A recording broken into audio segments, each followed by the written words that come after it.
Hi friends, welcome to Renna வீட்டு சமையல். ரென்னா வீட்டு சமையலில் இன்றைக்கி ரொம்ப சுவையான மொறுமொறுப்பான மசாலா உதிராமல் மீன் வறுவல் தான் பார்க்க போகிறோம்.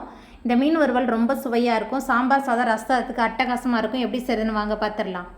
மீன் வறுவல் பண்ணுறதுக்கு குழம்பு மிளகாய்த்தூள் 5 டேபிள் ஸ்பூன் அளவுக்கு சேர்க்குறேன். உங்கள் சுவைக்கு தகுந்த மாதிரியும் காரத்துக்கு தகுந்த மாதிரியும் நீங்கள் மிளகாய்த்தூள்லாம் சேர்த்துக்கோங்க. காரமான தனி மிளகாய்த்தூள் 1 ஸ்பூன் அளவுக்கு சேர்க்குறேன். சோம்புத்தூள் 1 ஸ்பூன் அளவுக்கு சேர்த்துக்கலாம். நல்ல மணமாக இருக்கும் மீன் வறுவல். தேவையான அளவுக்கு உப்பு சேர்த்துக்கலாம்.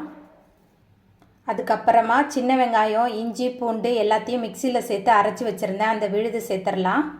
மசாலா பொருட்கள்லாம் சேர்த்துட்டு முதல்ல நல்லா கலந்து வச்சிடலாம். ரொம்ப சிம்பிளான மீன் வறுவல் தான், ஆனால் ரொம்ப சுவையாக இருக்கும். மசாலா சேர்த்துட்டு நல்லா கலந்தாச்சு. அதுக்கப்புறமா இதில் கொஞ்சமாக புளி தண்ணி சேர்த்துக்கலாம். புளி தண்ணி சேர்த்துட்டு மறுபடியும் நல்லா கலந்து வச்சிடலாம். மசாலாலாம் சேர்த்துட்டு நல்லா கலந்தாச்சு. அதுக்கப்புறமா நம்ம சுத்தம் பண்ணி வச்சுருக்கிற நெய் சுரும்ப மீன் சேர்த்துக்கலாம். எந்த மீன் செஞ்சாலும் இந்த மசாலா சேர்த்து செய்யும்போது ரொம்ப சுவையாக இருக்கும். நெய் சுரும்ப மீன் சேர்த்துட்டு நல்லா கலந்து வச்சிடலாம்.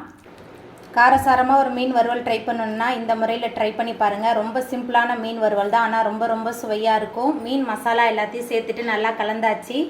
அதுக்கப்புறமா மூடி போட்டு வச்சிடலாம். 1 மணி நேரம் ஆயிடுச்சு. இப்போ நம்ம திறந்து பார்த்துடலாம். மீன் மசாலா எல்லாமே நல்லா ஊறி வந்துருச்சு. அதுக்கப்புறமா இதை நம்ம தோசைக்கல்லில் போட்டு நல்லா முறுமுறுப்பாக பொரிச்சு எடுத்துடலாம். மீன் பொரிக்கிறதுக்கு அடுப்பில் தோசைக்கல் வச்சுருக்கேன். அதுக்கப்புறமா பொரிக்க தேவையான அளவுக்கு எண்ணெய் சேர்த்துக்கலாம்.